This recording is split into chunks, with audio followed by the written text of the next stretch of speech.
Yes, we are live now. Hello friend, this is Raman and welcome to Chemistry Monk. आज inductive effect का दूसरा lecture होने जा रहा है ना। हमने जीओसी पढ़ा था और जीओसी के बारे में जाना कि जीओसी दरअसल कोई ऑब्जेक्टिव नहीं है, इसका कोई सेंस नहीं बनता। दरअसल ये कुछ छोटे छोटे बहुत सारे कंसेप्ट का समूह है ना। जीओसी क्या है? छोटे छोटे ढेर सारे कंसेप्ट्स का समूह है जीओसी। ठीक है, जो हम लर्न करेंगे यहाँ पे, वो क्यों लर्न करना जरूरी है? क्योंकि हम ऑर्गेनिक केमिस्ट्री बोले तो रिएक्शंस और रिएक्शंस के पीछे के लॉजिक को, ये छोटे छोटे जो हम कंसेप्ट सीखेंगे, टेक्निक्स सीखेंगे, वह रिएक्शन को अंडरस्टैंड करने के लिए काफ़ी सहायक होगा। तो हमें सीखना आवश्यक है। तो सबसे पहले हमने उस क्रम में सीखा बॉन्ड ब्रेकिंग के बारे में। There are two types of bond breaking, काफ़ी चर्चाएं हो चुकी है। उसके बाद हमने सीखा कि सर इलेक्ट्रॉनिक डिस्प्लेसमेंट, इलेक्ट्रॉन का डिस्प्लेसमेंट ही किसी भी रिएक्शंस के होने के पीछे का बेसिक कॉज है, बेसिक कारण है। तो फिर हमने इलेक्ट्रॉनिक डिस्प्लेसमेंट इफेक्ट के बारे में पढ़ा कि अच्छा सर इलेक्ट्रॉन तो दो प्रकार के होते हैं, या तो वैसे इलेक्ट्रॉन्स जो हाइब्रिड ऑर्बिटल्स में हो या अनहाइब्रिड ऑर्बिटल्स में होने वाले इलेक्ट्रॉन। हाइब्रिड ऑर्बिटल्स में होने वाले इलेक्ट्रॉन को कहा गया सिग्मा इलेक्ट्रॉन्स, क्योंकि वह सिग्मा बॉन्ड बनाते हैं, इसलिए उनको सिग्मा इलेक्ट्रॉन्स के नाम से जाना गया। अनहाइब्रिड ऑर्बिटल्स में होने वाले इलेक्ट्रॉन्स को बोला गया पाई इलेक्ट्रॉन्स। क्यों? क्योंकि अनहाइब्रिड ऑर्बिटल्स पाई बॉन्ड बनाने के लिए जिम्मेवार होते हैं, और जैसे कि वो बॉन्ड बनाते हैं तो पाई बॉन्ड उसका नाम है, तो उसके इलेक्ट्रॉन जो शामिल होते हैं उसको बोल दिया गया पाई इलेक्ट्रॉन्स। ठीक है सर, ठीक है। तो हमारे पास दो तरीके के इलेक्ट्रॉन्स आए हैं, सिग्मा एंड पाई। अब इफेक्ट में देखा गया कि सर इफेक्ट कभी या तो टेम्पररी होगा कभी, और नहीं तो कभी परमानेंट होगा। टेम्पररी इफेक्ट एक्सटर्नल कॉज के कारण होता है, और permanent inbuilt properties, inherent properties के कारण होता है। सर जो परमानेंट है, जो टेम्पररी के बारे में पहले बात कर लेते हैं। जो टेम्पररी है वह या तो electronic displacement temporary sigma electrons में होगा, बोले तो सिग्मा बॉन्ड, बोले तो हाइब्रिड ऑर्बिटल्स के इलेक्ट्रॉन्स डिस्प्लेस हो रहे होंगे टेम्पररी, या फिर पाई इलेक्ट्रॉन्स के पाई इलेक्ट्रॉन्स डिस्प्लेस हो रहे होंगे टेम्पररी। अगर सिग्मा इलेक्ट्रॉन टेम्पररी डिस्प्लेस हो रहे होंगे तो हम उसको बोलेंगे इंडक्टोमेरिक। ये कब हो रहा है भाई? टेम्पररी की बात चल रही है, inductomeric. This is called inductomeric effect. अगर पाई इलेक्ट्रॉन टेम्पररी डिस्प्लेस हो रहे होंगे तो उसको हम बोल देंगे इलेक्ट्रोमेरिक। ठीक है सर, ये है हमारा टेम्पररी के बारे में। टेम्पररी, ये बस आपकी क्विक रिकैप है, फटाफट हम रिकैप। अब पाई इलेक्ट्रॉन्स का डिलोकलाइजेशन परमानेंट अगर हो, इलेक्ट्रॉन्स का डिलोकलाइजेशन अगर परमानेंटली हो जाए, डिस्प्लेसमेंट परमानेंटली हो, इनहेरेंट प्रॉपर्टीज के कारण, मतलब कि है तो है, किसी के आने जाने से कोई फर्क नहीं पड़ेगा, तो वैसा अगर डिस्प्लेसमेंट हो रहा हो परमानेंट टाइप का, तो अगर वह सिग्मा बॉन्ड में डिस्प्लेसमेंट हो रहा हो तो उसको बोलेंगे हम इंडक्टिव इफेक्ट। और अगर पाई बॉन्ड में हो रहा हो तो उसको हम बोलेंगे रेजोनेंस इफेक्ट। रेजोनेटिंग इफेक्ट बोलते हैं, रेजोनेंस इफेक्ट बोलो, या फिर मेजोमेरिक इफेक्ट भी नाम है ना। और कभी कभी होगा कि परमानेंट इलेक्ट्रॉन का डिस्प्लेसमेंट होगा, उसमें कुछ इलेक्ट्रॉन हाइब्रिड ऑर्बिटल्स बोले तो सिग्मा इलेक्ट्रॉन्स कुछ हिस्सा लेंगे और कुछ पाई इलेक्ट्रॉन, माने दोनों डिस्प्लेस हो रहा होगा। तो जब दोनों डिस्प्लेस हो रहा होगा उसको बोलते हैं भाई हाइपर कंजुगेटिव इफेक्ट। तो ये सारी बातें पीछे की क्लास में हो चुकी है। सबसे पहले हमने इंडक्टोमेरिक के बारे में पढ़ा, थोड़ी सी बात करनी थी। इलेक्ट्रोमेरिक के बारे में पढ़ा, थोड़ी सी बात करनी थी। जैसे हाँ, वहां पे एक थोड़ा सा सिली मिस्टेक हुआ है, मैं वीडियो अपनी देख रहा था तब मुझे पता चला कि मैंने एक मिस्टेक कर दिया है। वो ऐसा किया था मैंने, एक्स और वाई के बीच अगर बॉन्ड हो, दरअसल मैं एक्स और वाई नहीं लिखा था, ए और बी के बीच बॉन्ड हो और यहाँ पर कोई ई प्लस आ रहा हो, तो मैंने मिस्टेकन ये कर दिया कि जब E प्लस आएगा तो इधर इलेक्ट्रॉन फ्लो करना शुरू कर देगा। टाइम होगा 7:30 के आसपास, जो आपको जस्ट प्रीवियस लेक्चर इसके मिला है, उसमें आप 7:30 स्किप करेंगे वीडियो तो ये वाला लेक्चर आपको शुरू मिलेगा जो मैं अभी बतला रहा। तो वहाँ पे मिस्टेक ये किया हूँ कि मैं बता दिया कि भाई ए और बी के बीच बॉन्ड है, और अभी अगर E प्लस में क्या है सर, इलेक्ट्रॉन की कमी है, इलेक्ट्रॉन की कमी वाला कोई आएगा तो इलेक्ट्रॉन इससे दूर भागेगा, लेकिन ये गलत मैंने बता दिया। सही क्या है जरा आप, सही ये है कि सर इलेक्ट्रॉन की कमी है इसके पास, मतलब पॉजिटिव चार्ज है तो इसका इलेक्ट्रॉन इधर की तरफ अट्रैक्ट होएगा, बस मैंने डायरेक्शन गलत बतला दिया था। फ्लो में इधर इलेक्ट्रॉन बहेगा, मतलब कि यहाँ पे डेल्टा माइनस आएगा और डेल्टा प्लस आएगा, है ना। जैसे इसको और नजदीक ले जाओगे डेल्टा प्लस और मजबूत होगा और ज्यादा डेल्टा माइनस आएगा और यह डेल्टा प्लस और ज्यादा हो जाएगा। इसको दूर ले जाओगे ये डेल्टा, ये जो चार्ज जो एपियर हो रहा था वो खत्म हो जाएगा, मतलब कि यहाँ पे इलेक्ट्रॉन का डिस्प्लेस हो रहा है, इलेक्ट्रॉन इधर से इधर आ रहा है। कब आ रहा है, जब ई प्लस कोई ऐसा स्पीसीज जिसके पास इलेक्ट्रॉन की कमी है ए के पास जा रहा है तो इलेक्ट्रॉन ए के तरफ आ रहा है। ये जब ए के पास जाएगा तो इस बॉन्ड का इलेक्ट्रॉन भी ए के पास आएगा। क्यों? क्योंकि इसके पास इलेक्ट्रॉन की कमी है, चाहेगा इसका इलेक्ट्रॉन इसके पास इसको डोनेट करना, ठीक है। तो इलेक्ट्रॉन का डिस्प्लेस हो रहा है, जब ये जितना पास जाएगा उतना ये चार्ज इधर की तरफ सेपरेट होगा, और जैसे ही इसको दूर ले जाओ चार्ज खत्म हो जाएंगे, है ना। तो ये टेम्पररी इफेक्ट है, किसी एक्सटर्नल कॉज, किसी एक्सटर्नल इंटिटीज, किसी एक्सटर्नल कॉज के कारण ये इलेक्ट्रॉन का फ्लो हो रहा है, तो इसको बोलेंगे हम टेम्पररी। और परमानेंट होता है कि भाई हो चाहे नहीं हो, जैसे कि H और Cl के बीच बॉन्ड है तो पक्का कोई आए या नहीं आए इस बॉन्ड का इलेक्ट्रॉन Cl की तरफ ही पोलराइज्ड होगा। यस, बोले तो इसको दिखाते कैसे हैं, डेल माइनस और इस पे डेल प्लस। ओके, तो ये हो गया परमानेंट इफेक्ट। अगर सिग्मा इलेक्ट्रॉन, सिग्मा बॉन्ड में इलेक्ट्रॉन का पोलराइजेशन हो रहा है तो इस इफेक्ट को सिग्मा बॉन्ड में इलेक्ट्रॉन के डिस्प्लेसमेंट के को एक नाम दे दिया गया इंडक्टिव इफेक्ट। अगर पाई इलेक्ट्रॉन में सिर्फ और सिर्फ पाई इलेक्ट्रॉन डिस्प्लेस हो रहे होंगे परमानेंटली तो उसको बोल दिया गया रेजोनेंस इफेक्ट। और अगर सिग्मा और पाई दोनों में डिस्प्लेसमेंट हो रहा होगा परमानेंटली उसको बोलते हैं हाइपर कंजुगेटिव इफेक्ट, है ना। अगर पाई इलेक्ट्रॉन में सिर्फ टेम्पररी डिस्प्लेसमेंट हो रहा होगा उसको बोल देंगे इलेक्ट्रोमेरिक इफेक्ट। तो ठीक है, हमने इंडक्टिव इफेक्ट लेकर के चर्चा स्टार्ट कर लिया था और इंडक्टिव इफेक्ट के बारे में बहुत सारी चीजें पढ़ा था। हाँ, मैंने इंडक्टिव इफेक्ट का डिफिनीशन नहीं लिखा, बेकार डिफिनीशन है, डिफिनीशन रट के क्या करेंगे। इंडक्टिव इफेक्ट कैसे, उसका फंक्शनिंग क्या है, इंडक्टिव इफेक्ट कैसे फंक्शन में आता है, उसका वर्किंग रूल क्या है, ये सारे बातों पे हमने खूब गहन अध्ययन करा, गहन बातें करी कि सर कहाँ हम कैसे जानेंगे कि यहाँ पे इंडक्टिव इफेक्ट, इस मॉलिक्यूल में इंडक्टिव इफेक्ट काम करेगा, कैसे जानेंगे। तो बस अगर बॉन्ड के दोनों छोर पे दो एटम लगे हैं, उस एटम के बीच अगर इलेक्ट्रोनिगेटिविटी डिफरेंसेस आ जाए, डेल En कुछ हो जाए, इलेक्ट्रोनिगेटिविटी डिफरेंसेस कुछ आ जाए तो वहां पे पक्का और पक्का इंडक्टिव इफेक्ट फंक्शन में आ जाएगा। ठीक है, इंडक्टिव इफेक्ट केवल और केवल फंक्शन कहां करता है सर, सिग्मा बॉन्ड में, पाई बॉन्ड को इससे कुछ लेना देना नहीं है। इंडक्टिव इफेक्ट को ट्रांसमिशन इफेक्ट भी बोलते हैं, ट्रांसमिशन इफेक्ट। ये सारी खूब बातें हुई थी, है ना। और हमने लास्ट तो हम इंडक्टिव इफेक्ट को दो तरीके में बांट दिए थे। कुछ ऐसे इंडक्टिव इफेक्ट होंगे जो, जरा देखिए, ये मान लो कि कुछ ग्रुप्स ऐसे होंगे जो कार्बन की चेन से लगे होंगे। ऑर्गेनिक पढ़ रहे हैं तो हमारी सारे जो कंसर्न होगा वो कार्बन एटम को लेकर के होगा, हाइड्रोकार्बन के। ये मान लो कि हाइड्रोकार्बन की चेन से कोई दूसरा ग्रुप लगा हुआ है G' और ये G है।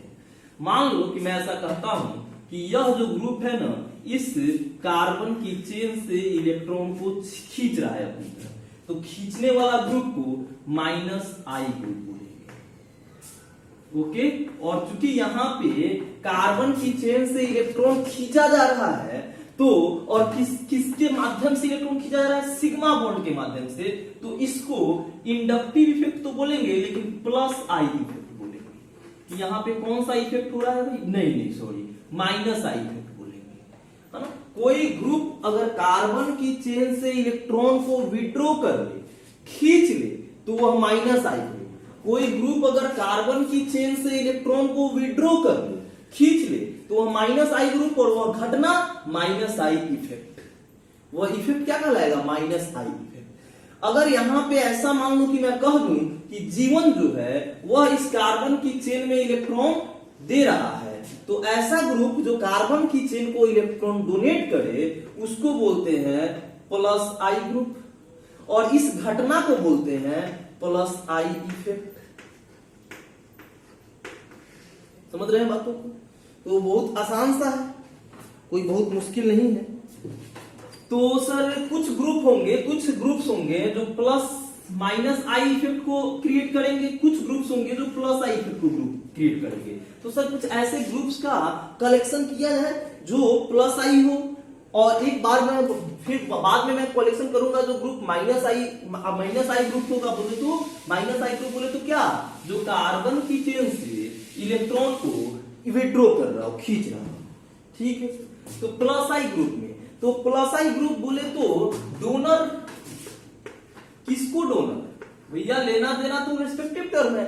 मैं बोल रहा हूं मैं दे रहा हूं, तो किसको दे रहा हूं? तो बेटा ये प्लस आई ग्रुप देने वाला है, किसको देगा? कार्बन की चेन को, कार्बन की चेन को देगा। तो ये डोनर है। तो अब देने वाले कौन कौन से होते हैं जरा देखिए, किसमें बात चल रही है? कार्बन की चेन, कार्बन की चेन। अगर बेटा इससे कम इलेक्ट्रॉनिक, तो देखो ओ है ना, आप बॉलीवुड की मूवीज में देखे होंगे, जो डाकू होता था पुरानी मूवीज में, जो डाकू होते थे वो गांव में रहा करते थे, और कहीं से माल लूट के आते थे तो गांव में बड़ा दान करते थे, मंदिर बनवाते थे और भोज कराते थे। सेम कहानी बेटा, अगर कोई भी एटम है, कोई भी एटम है, अगर वह लूट के लाया है तो लूट का पहचान क्या है? माइनस। मतलब कि लूटा कैसे होगा? एक्स किसी वाई के साथ बॉन्ड बनाया होगा, बोला होगा चलो भैया, एक्स ने कहा होगा वाई के साथ आओ बिजनेस करते हैं, लेकिन एक्स के मन में तो बेईमानी है, ये अपना 1 लाख रुपया डाला, वो एक्स भी अपना 1 लाख रुपया डाला। अब एक्स ने ये दोनों अपना भी 1 लाख लेके चल दिया और इसका भी 1 लाख लेके चल दिया, तो एक्स पे माइनस रहेगा और वाई पे प्लस रहेगा। कभी भी माइनस प्लस आए तो आप समझ लेंगे। तो एक्स पे माइनस है, मतलब कि एक्स पे माइनस का क्या मतलब है कि यह कहीं से बॉन्ड बनाया होगा और उस बॉन्डेड इलेक्ट्रॉन को लेके आ गया होगा, मतलब कि एक्स माइनस। अब यह बेटा लूट का माल है, इसके पास क्या है? लूट का मटेरियल है, लूट का माल है, तो इसको किसी को देने में बहुत मुश्किल नहीं फील आएगा, तो ये बड़ी आसानी से किसी को इलेक्ट्रॉन दे सकेगा। और इलेक्ट्रॉन किसी को देना ही तो प्लस आई ग्रुप, अगर बेशक किसी को देगा तो वह हो सकता है कार्बन की चेन हो, तो यह प्लस आई ग्रुप, मतलब कि सारे माइनस वाले प्लस आई ग्रुप होंगे, सारे माइनस वाले प्लस आई ग्रुप होंगे।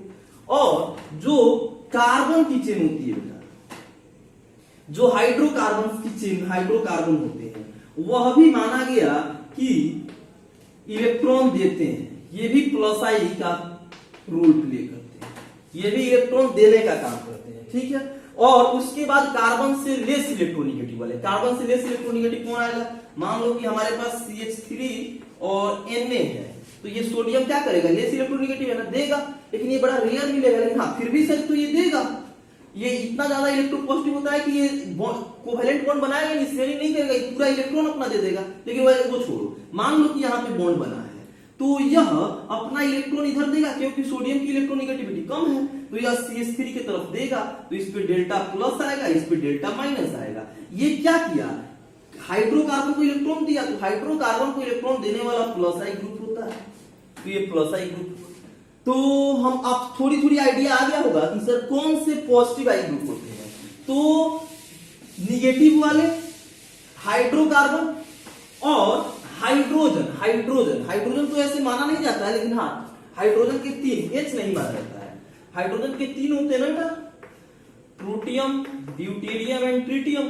तो C और H के बीच के इंडक्टिव इफेक्ट को 0 माना जाता है, लेकिन हाँ C और D के बीच के इंडक्टिव इफेक्ट तो होगा ही, और C और T के बीच के इंडक्टिव इफेक्ट तो होगा ही। और इन तीनों की अगर बात किया जाए तो सबसे ज्यादा जो देता है वो ये देता है। सारी बातें हम करेंगे, अब एक एक करके हम बात करेंगे।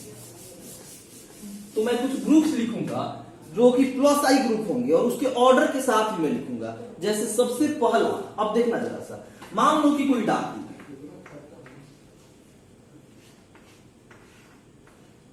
मान लो कि कोई डाकू है, ये कहीं से लूट के लाया, ये कहीं से पैसा लूट के लाया। अब ये थोड़ा सा उदार टाइप का, उदार समझते हैं ना, जेनरस है, उदार है, तो ये ज्यादा दाम देगा, ज्यादा दाम देगा। यस। और कोई दूसरा डाकू है, ये थोड़ा कंजर टाइप का है ना, तो ये भी लूट के लाया, ये भी लूट के लाया, है ना, ये भी लूट के लाया, लेकिन ये दाम देगा, कम देगा। यस, है ना। अब अपने अपने कॉन्टेक्स्ट में समझते हैं, अपने संदर्भ में समझते हैं। मान लो कि कार्बन है यहाँ पे, ये कहीं से लूट के लाता है, और यहाँ पे नाइट्रोजन है, ये कहीं से लूट के लाता है, तो कौन ज्यादा देगा? बेटा देख, कार्बन की इलेक्ट्रोनेगेटिविटी कम होती है ना, मतलब कि इलेक्ट्रॉन के प्रति इसकी चाहत कम है, तो और नाइट्रोजन की इलेक्ट्रोनेगेटिविटी कार्बन के रेस्पेक्ट में ज्यादा होती है, मतलब कि इलेक्ट्रॉन के प्रति इसका इंटरेस्ट ज्यादा है, चाहत ज्यादा है, तो ये इलेक्ट्रॉन कम देगा, ये इलेक्ट्रॉन ज्यादा देगा। अब ये पक्का बात हो गया कि ये ज्यादा देगा और ये कम देगा। अब ये हुआ क्या है कि अब ये लूट के लाया है और ये भी लूट के लाया है, दोनों की देने की नेचर होगी, लेकिन बेशक चूंकि कार्बन का इनहेरेंट प्रॉपर्टी होता है, कार्बन का एब्सोल्यूट प्रॉपर्टीज है कि नाइट्रोजन से ज्यादा इलेक्ट्रॉन देने की, तो यह अभी भी ज्यादा देगा और ये उसकी तुलना में कम देगा। अगर ऐसा हो जाए कि कार्बन हो और N माइनस, कौन ज्यादा देगा? देख बेटा, ये कितना भी दानी है, कितना भी दानी है, लेकिन ये इसके पास लूट का माल नहीं है, ये थोड़ा कंजूस ही है, लेकिन इसके पास लूट का माल है, तो ये ज्यादा दे देगा। यस, तो माइनस वाले, लूट के माल वाले हमेशा ज्यादा देते हैं, मतलब कि देने की बारी आई, देने वाले को प्लस आई ग्रुप बोलते हैं, तो देने की बारी आई तो सबसे ज्यादा दानी कौन होते हैं? निगेटिव वाला। और निगेटिव में भी कौन? लेस इलेक्ट्रोनेगेटिव पर निगेटिव चार्ज ज्यादा डोनेट करता है इलेक्ट्रॉन को, लेस इलेक्ट्रोनेगेटिव पर निगेटिव चार्ज इलेक्ट्रॉन को ज्यादा डोनेट करता है, रादर देन मोर इलेक्ट्रोनेगेटिव पे निगेटिव चार्ज की तुलना में। तो सबसे ज्यादा जो प्लस आई ग्रुप होगा वह होगा भाई आपका CH3 माइनस। ये किसी ग्रुप से जुड़ा हुआ रहेगा, तो CH3 माइनस सबसे, CH2 माइनस सबसे ज्यादा इलेक्ट्रॉन देगा। उसके बाद सबसे ज्यादा, है ना, सबसे उदार टाइप का सबसे देने वाला है CH2 माइनस। उसके बाद भाई NH माइनस, उसके बाद आएगा O माइनस, उसके बाद O माइनस, उसके बाद अगर देने की बारी आएगी तो आप इसको रट लेंगे, मैं एक पल के लिए थोड़ा सा एक्सप्लेन भी करूंगा, CO माइनस। इसके बाद अगर कोई देने की बारी आएगी भाई, तो हमारा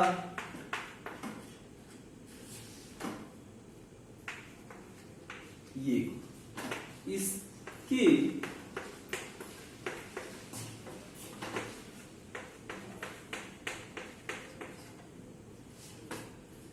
और इसके बाद अगर कोई देता है तो वह है हमारा ट्रिटियम, उसके बाद ड्यूटेरियम और सबसे लास्ट में बेटा प्रोटियम। प्रोटियम बाउंड्री पे होता है, सबसे लास्ट में प्रोटियम।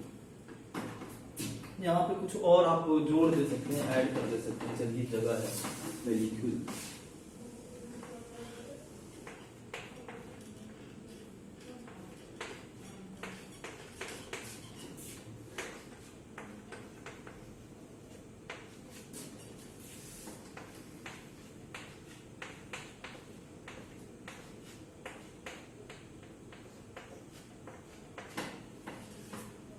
देखिए, ये ऑर्डर आपको याद कर लेना चाहिए। सबसे ज्यादा कौन इलेक्ट्रॉन देगा?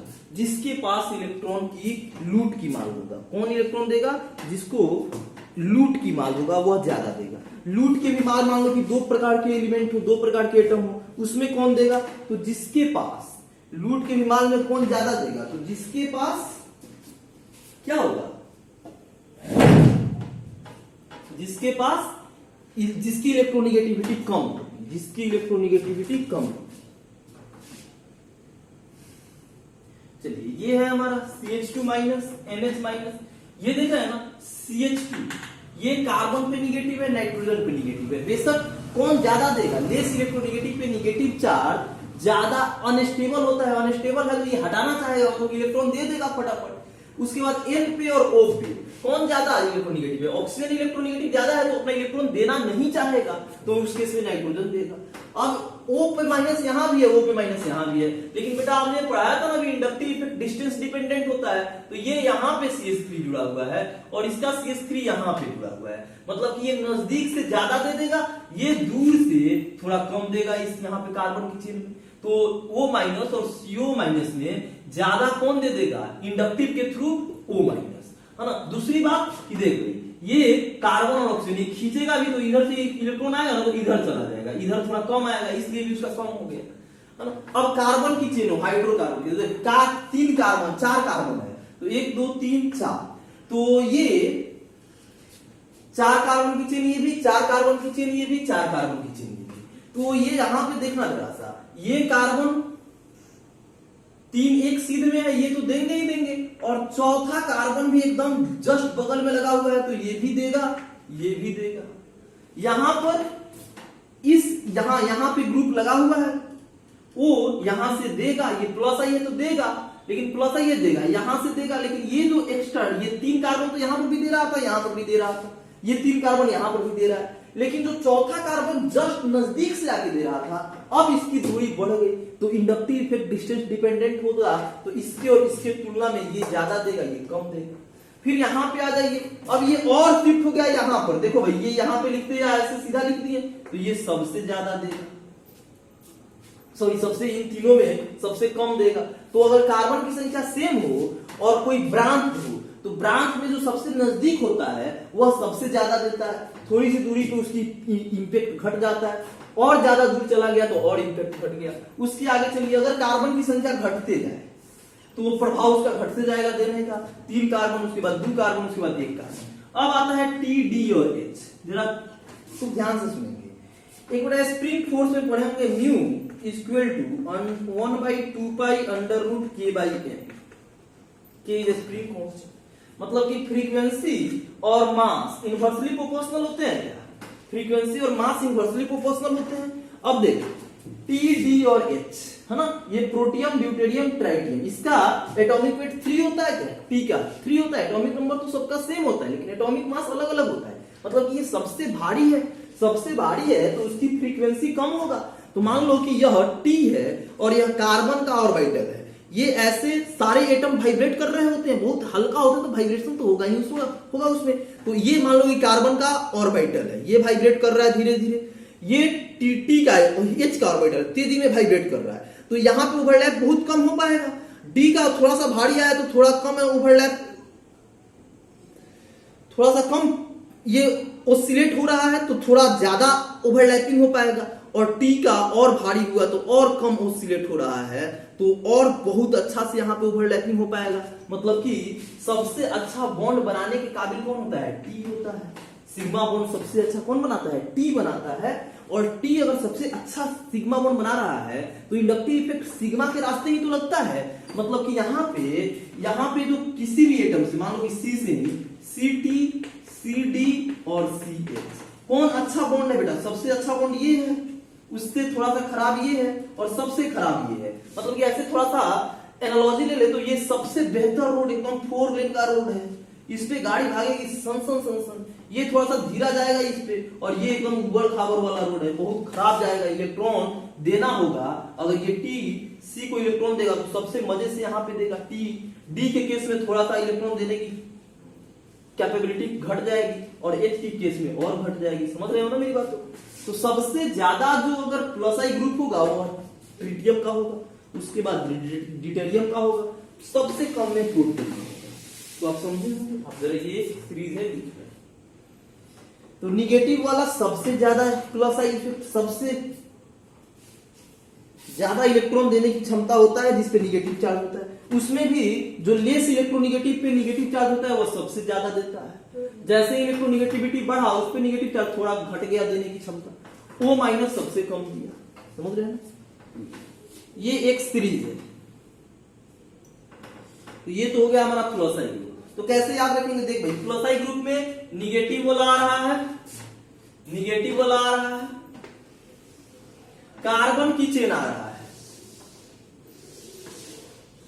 कार्बन की चेन आ रहा है, और टी डी और एच आ रहा है, एच तो बाउंड्री पे है ना, टी डी और एच आ रहा है। बस बिल्कुल याद रखेंगे फ्लोसाई ग्रुप कौन कौन होता है, सर निगेटिव वाला कार्बन की चेन और ट्रिटियम ड्यूटेरियम प्रोटियम, बस इसके अलावा कुछ भी नहीं, हमको हमारे ऑर्गेनिक में यही मिलेगा। अब सर माइनस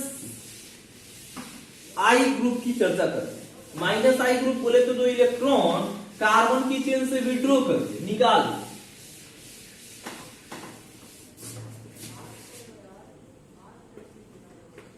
तो ये हो गया हमारा माइनस आई। कौन कौन से होते हैं माइनस आई ग्रुप, तो देख बेटा, बेशक किसी से इलेक्ट्रॉन अगर आप तुम लेके चले जाते हो तो इसकी इलेक्ट्रॉन की भूख बहुत ज्यादा बढ़ जाती है, तो ये किसी भी अगर बगल में किसी से भी जुड़ा रहेगा और चाहेगा इलेक्ट्रॉन अपनी तरफ खींच लेना, और इलेक्ट्रॉन खींचने के ही तो माइनस आई ग्रुप बोलते हैं। तो यहाँ पे पॉजिटिव एटम वाले, पॉजिटिव चार्ज वाले माइनस आई ग्रुप होंगे, पॉजिटिव वाले क्या होंगे, माइनस आई ग्रुप होंगे। कौन कौन से होंगे जरा सा देखिए,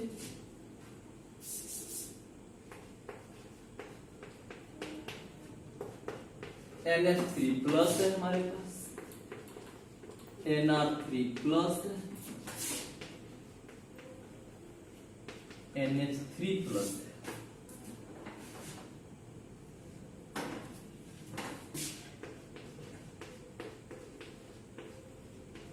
NO3 है,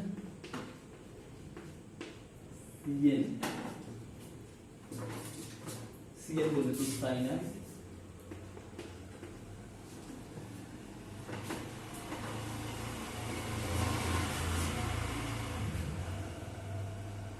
और उसके बाद एक सल्फोनिक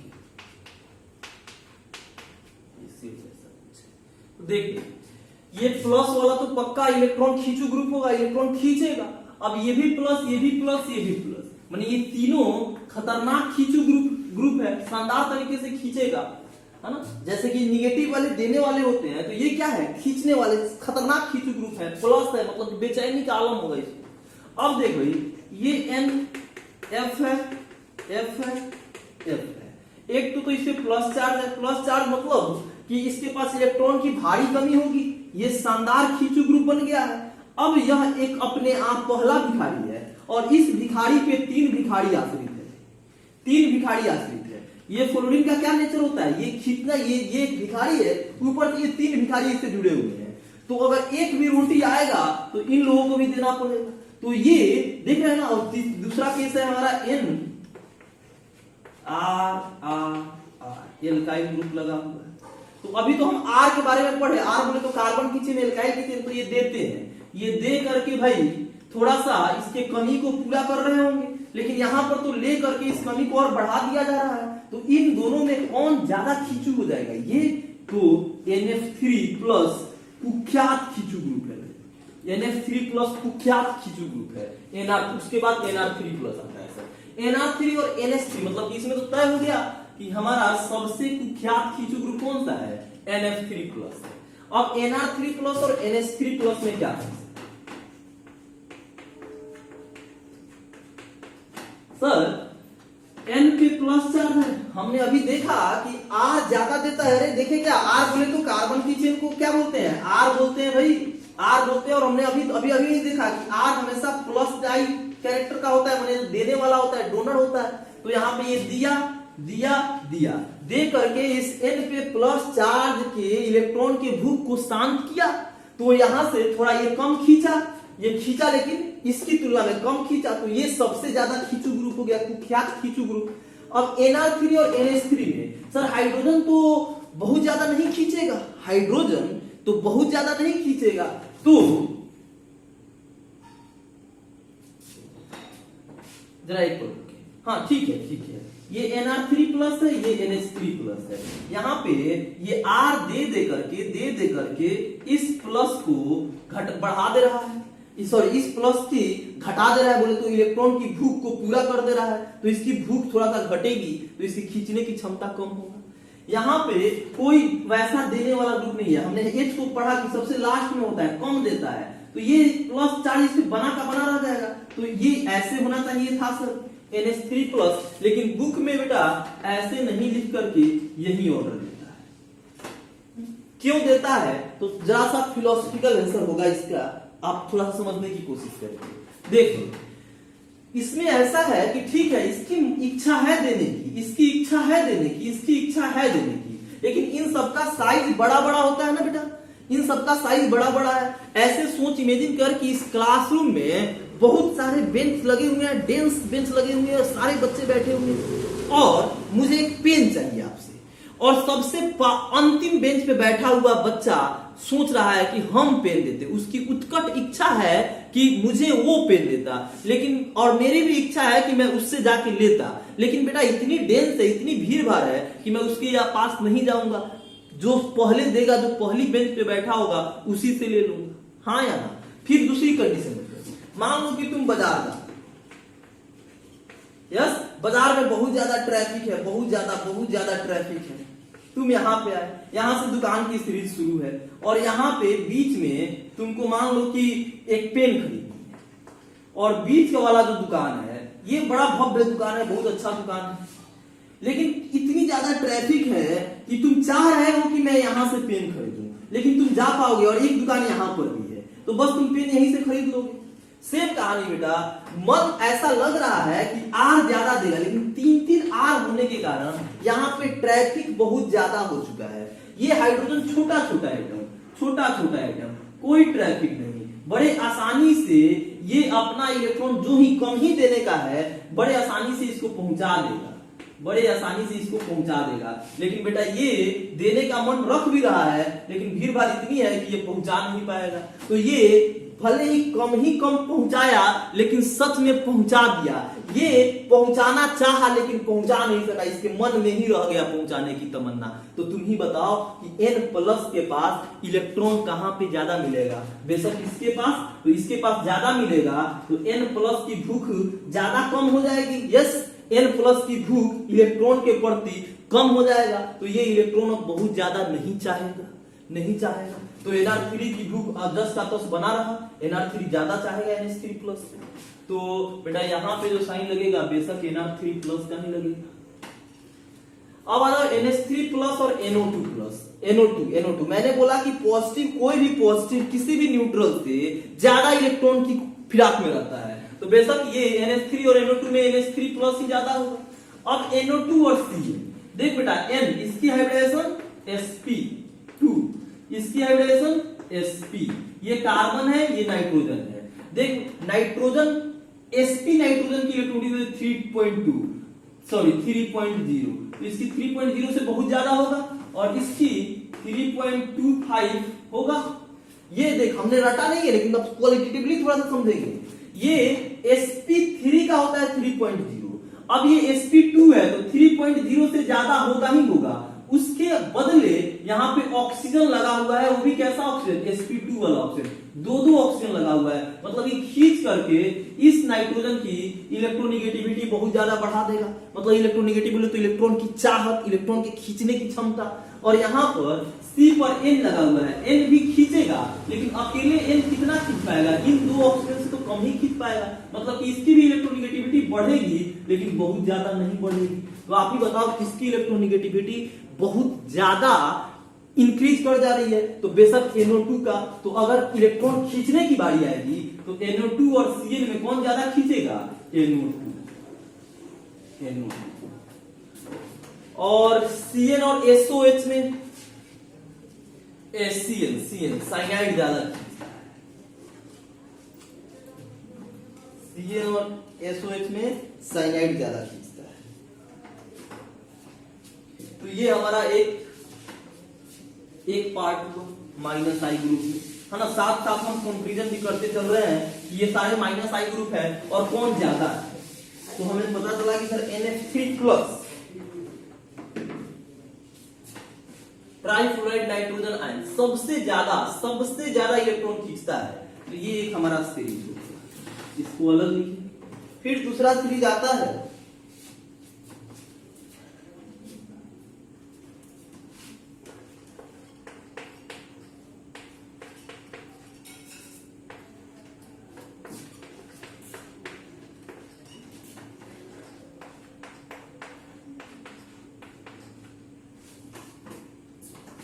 ऐसा है।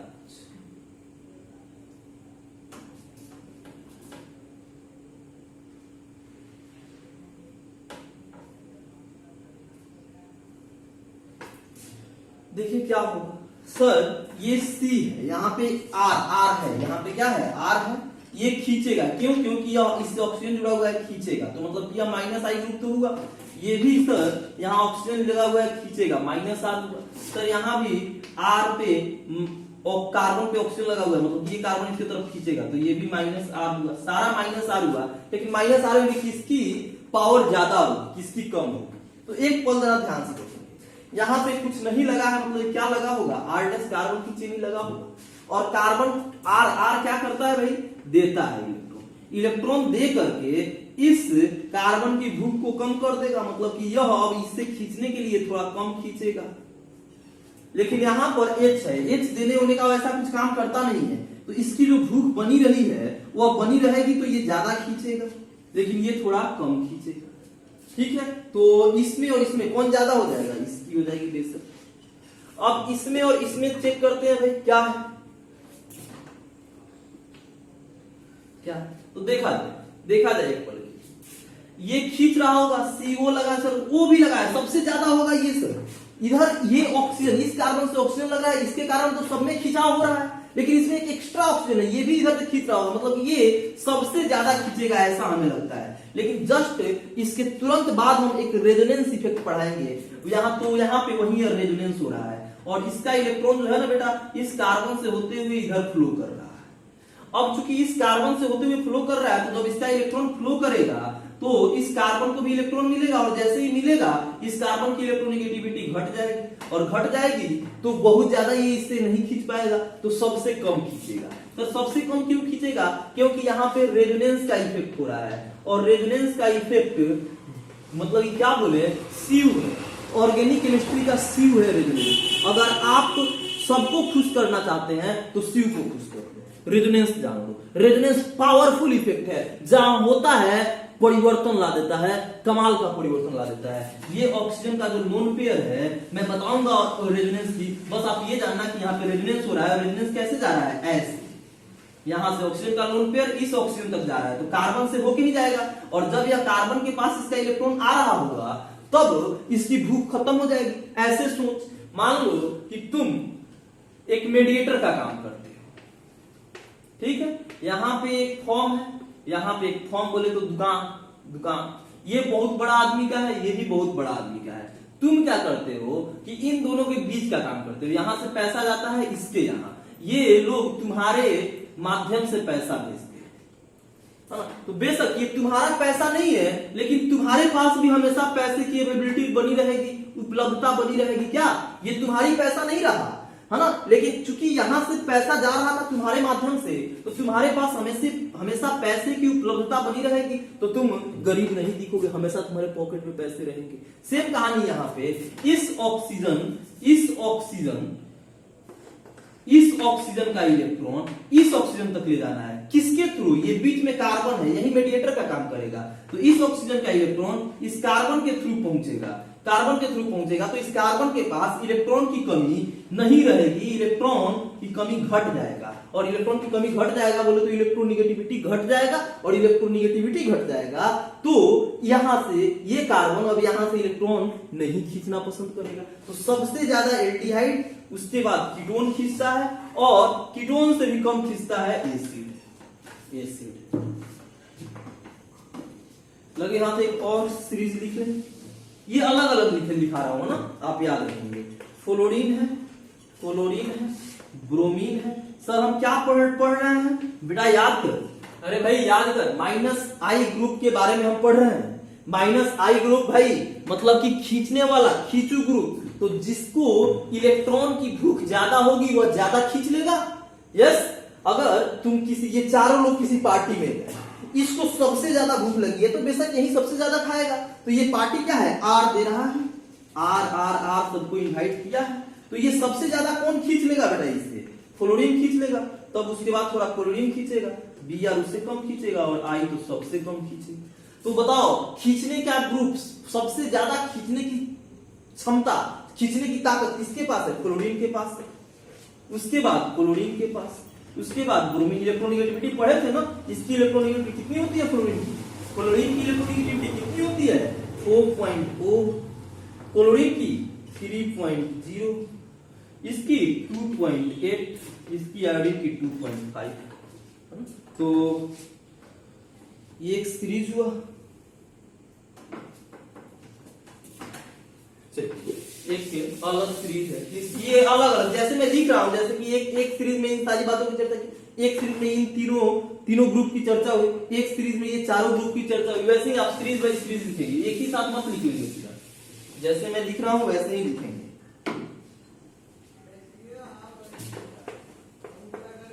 OH है, OR है, NH2। बेशक ऑक्सीजन की इलेक्ट्रोनेगेटिविटी ज्यादा होती है तो OR और O और N में कौन ज्यादा खींचेगा? बेशक O ज्यादा खींचेगा।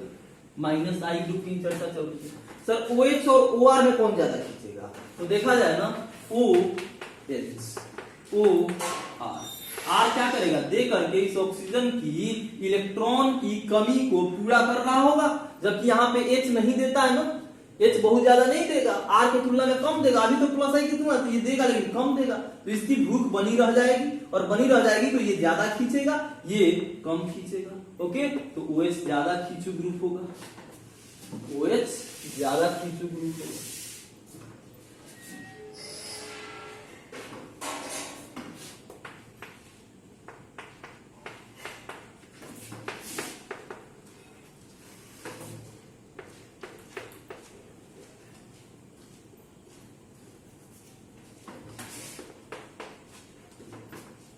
ये देख भाई, अरे भाई आपको दिख रहा है क्या? दिस इज sp हाइब्रिडाइज, और ये हमारा sp2 हाइब्रिडाइज।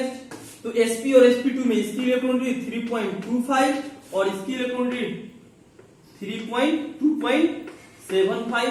कौन ज्यादा इलेक्ट्रोनेगेटिव है? ये तो खींचेगा भी यही ज्यादा, ये खींचेगा लेकिन कम खींचेगा, मतलब कि खींचने की बारी आएगी तो sp कार्बन ज्यादा खींच लेगा sp2 से, और हाइड्रोजन सबसे, ये बाउंड्री पे है ना, हाइड्रोजन बाउंड्री पे है, इसीलिए हाइड्रोजन का इफेक्ट इंडक्टिव में नहीं देखा जाता है, इसीलिए इंडक्टिव में हाइड्रोजन का इफेक्ट नहीं देखा जाता है। अब कोई सोच रहा होगा कि सर sp3 कार्बन के बारे में क्या ख्याल है?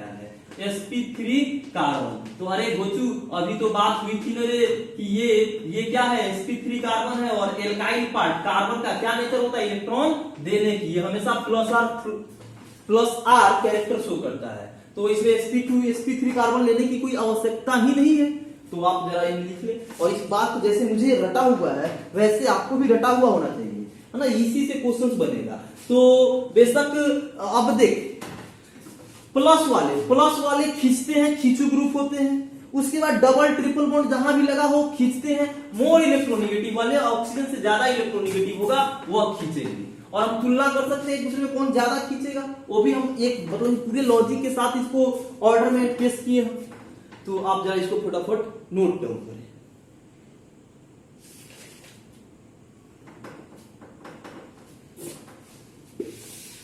तो इतना ही ग्रुप से आपके काम चल जाए, आपको बस पढ़ते रहना है इतना ही ग्रुप के बारे में। अब मैं कुछ क्वेश्चंस आपको दूं तो आप बता देंगे कि किसकी प्लस आई या कौन प्लस आई होगा, कौन माइनस आई होगा, और उसके बाद अगर कौन प्लस आई है, किसकी प्लस आई ज्यादा होगी और किसकी माइनस आई ज्यादा होगी, ये सारी चीजें बता दे सकते हैं। तो चलिए मैं कुछ क्वेश्चंस लिखता हूं।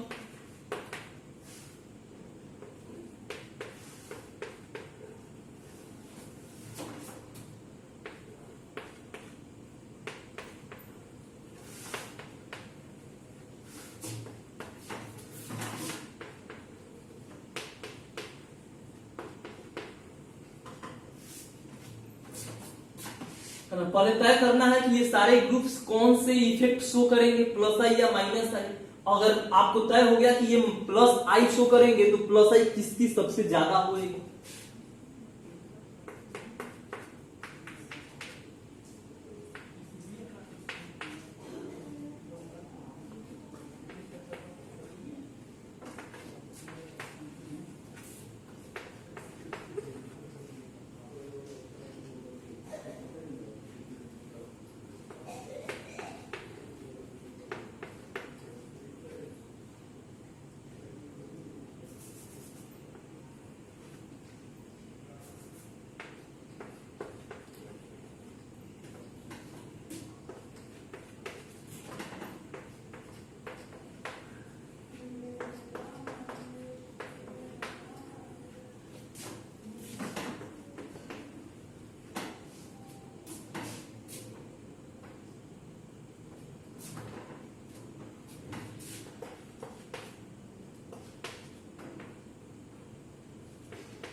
ये दो क्वेश्चन है, अब बताएं कि क्या ऑर्डर होगा। सबसे पहले तो बताना होगा कि सर ये CH3 ये R है, एल्काइल पार्ट तो एल्काइल पार्ट तो हमेशा कौन सा शो करता है भाई, प्लस आई।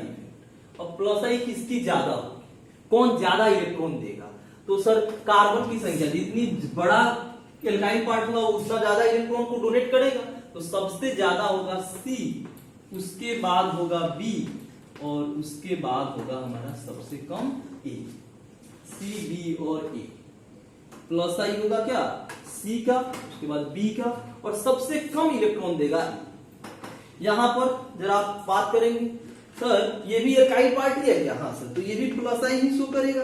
अब प्लस आई में किसकी ज्यादा होगी और किसकी कम, तो देख भाई सब में 1 2 3 4 5 5 कार्बन सारे में है, तो कार्बन की संख्या से तो फर्क नहीं पड़ेगा, लेकिन ये देगा और यहाँ पे इस कार्बन को देने वाला 1 2 3, तो 3 जगह से इस कार्बन को मिल रहा है, तो ये कार्बन के पास इलेक्ट्रॉन ज्यादा होगा तो ज्यादा देगा, यस ये इलेक्ट्रॉन ज्यादा देगा।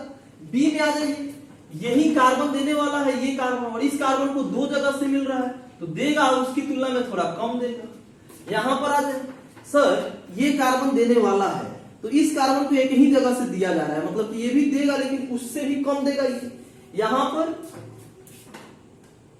ये कार्बन देने वाला है, ये देगा, इसको एक ही जगह से मिल रहा है, सर यहां भी एक ही जगह से, यहां भी एक ही जगह से, लेकिन ये एक जगह से जो देने वाला कार्बन था उसको 3 जगह से मिल रहा था, तो इसके पास ज्यादा होगा, इसके पास ज्यादा होगा तो ये ज्यादा दे पाएगा, और ये जब ज्यादा दे पाएगा तो ये भी ज्यादा दे पाएगा। लेकिन यहां पे आ जाएगी, सर ये देने वाला है इसको, लेकिन इसको कितने जगह से मिल रहा है, 2 जगह से, वहां पे 3 जगह से मिल रहा था, यहां पर 2 जगह से मिल रहा है, तो इसको थोड़ा कम मिलेगा किसकी तुलना में, C की तुलना में, तो ये थोड़ा कम देगा तो ये और कम देगा। यस, तो सबसे ज्यादा अगर देने की बात चली जाएगी तो सबसे ज्यादा हमारा A देगा क्या, उसके बाद B देगा क्या, उसके बाद C और उसके बाद D, है ना। तो दरअसल मेरा जो मकसद था वो आपको ये ऑर्डर लिखाना नहीं था, दरअसल ये क्वेश्चंस देकर के आपको बतलाना था कि कैसे हम इंडक्टिव इफेक्ट प्लस आई के ऑर्डर चेक करते हैं।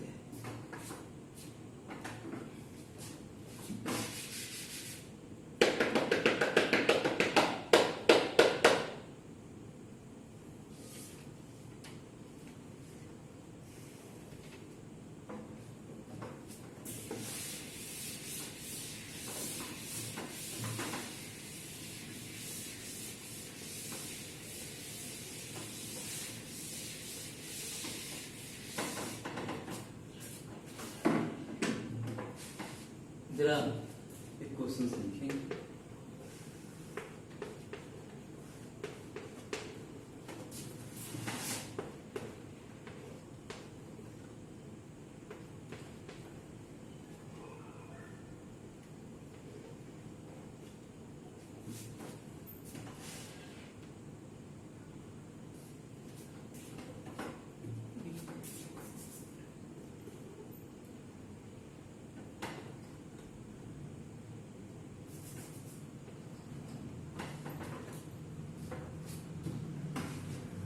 ये क्वेश्चन अपने आप ही। सबसे पहले देखना है यहाँ पे इंडक्टिव इफेक्ट वर्क में आएगा या नहीं आएगा, फंक्शन में आएगा या नहीं आएगा, आएगा तो प्लस आई होगा या माइनस आई होगा। आपको मैं पूरी कंसेप्ट, अगर ये बच्चा कोई सही बना लेता है तो बिल्कुल वो पूरा इंडक्टिव इफेक्ट, मैंने जो पिछला लेक्चर से पढ़ाया जा रहा हूँ आपको, पूरी आपको कंसेप्ट पता होगी अगर आप ये सही बना।